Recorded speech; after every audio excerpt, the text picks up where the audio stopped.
வெள்ளிக்கிழமை அகல் விளக்கு ஏற்றி வச்சு 5 வெத்தலை 2 பழம் பாக்கு அதை வச்சு மகாலட்சுமியை வழிபட வச்சு பாருங்கள்.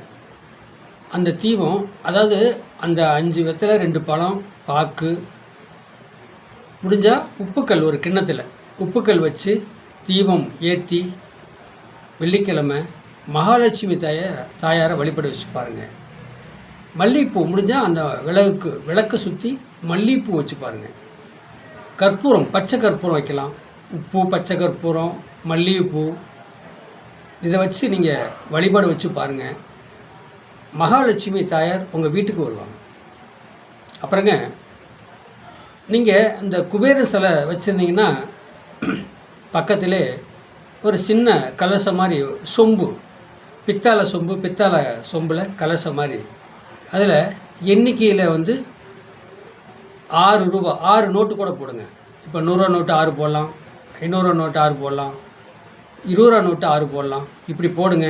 6 போட்டு 2 காயின், 2 ரூபா காயின் 2, மொத்தம் 7. அப்போ 7ஆம் இடம் சொல்லக்கூடாது. நண்பர், கூட்டாளி, வரக்கூடிய வாடிக்கையாளர்கள்லாம் உங்களுக்கு அமௌண்ட்டு சேர்ந்துக்கிட்டே இருக்கும். உங்களுக்கு சேர்ந்துக்கிட்டே இருக்கும். இதை வழிபட வச்சு பாருங்கள். வெள்ளிக்கிழமை மகாலட்சுமி தாயாரை வழிபட வச்சு பாருங்கள். நான் சொன்ன மாதிரி இதை வழிபாடு வச்ச பாருங்கள், உங்களுக்கு வருமானம் கிடைக்கும். நீங்கள் எங்கேயாவது வீட்டை விட்டு வெளியில் போகிறீங்க அப்படின்னா, எப்போ போனாலும் சரி, சில்லறை காசு காயின் இருந்தால் ஒரு தட்டு பெரிய தட்டில் தாம்பழத்தட்டு மாதிரி அதில் அது சில்லறை காசு போட்டு போங்க. ரூபா நோட்டு 10 ரூபா 20 ரூபா போட்டு போங்க. அப்படி எடுத்து பூட்டிகிட்டு போயிட்டு கதவை திறந்து பாருங்கள். அப்படியே மேலும் அங்கே அந்த இடத்துக்கு காசு சேர்ந்துக்கிட்டே இருக்கும். விளக்கு எரியுதுன்னு பார்த்துங்க. விளக்கு எரியுது அப்படின்னாலே நல்ல மனிதர்கள், நல்ல உள்ள மனிதர்கள் வீட்டுக்குள்ளே வந்தாங்க, இந்த விளக்கு பார்த்துட்டாங்கன்னா நல்ல செய்தியே சொல்லுவாங்க. வீடு பார்த்திங்கன்னா வீட்டுக்குள்ளே நுழைஞ்சோன்னே மனசு திருப்தியாக இருக்குதுங்க. தெய்வம் அனுக்கிரகம் இருக்குதுங்க. தெய்வம் குடியிருக்கிற மாதிரி ஒரு எனக்கு ஃபீலிங் வருதுங்க. உள்ளே வரும்போது உடம்பு சிலுத்துக்குச்சுங்க. அந்த மாதிரி ஒரு ஃபீலிங்லாம் இருக்குது என்னுடைய மனசுக்குள்ளே. கண்டிப்பாக இந்த வீட்டுக்குள்ளே காதால கருமணி வைக்கிற கன்னி தெய்வம் இருக்குதுங்க. கன்னி தெய்வத்தை நீங்கள் வழிபட வச்சுவாங்க. உங்கள் குலதெய்வத்தை வழிபட வச்சுவாங்க. கண்டிப்பாக உங்களுக்கு மகாலட்சுமி கடாட்சம் கண்டிப்பாக உங்களுக்கு உண்டு. அதில் எந்த ஒரு மாற்றம் கிடையாது. அப்போ அந்த உள்ளே வந்தோடனே விளக்கு ஆடாமல் அமைதியாக பொறுமையாக, இந்த சடி வெடிக்காமல் ஆடாமல் பொறுமையாக எரிஞ்சால் மகாலட்சுமி தாயார் தெய்வம் அந்த வீட்டில் குடியிருக்குது. காதால கார்முனி வச்சு கும்பிட்ற கன்னி தெய்வம் அங்கே குடியிருக்குது. புரியுதுங்களா? உங்கள் குலதெய்வமும் அங்கே குடியிருக்கு. இதை புரிஞ்சுங்க. வந்த நேரம் விளக்கு ஆடுது, வந்த நேரம் விளக்கு அடைஞ்சிச்சு அப்படின்னா அந்த வீட்டுக்குள்ள கெட்ட சக்தி இருக்குதுன்னு அர்த்தம்.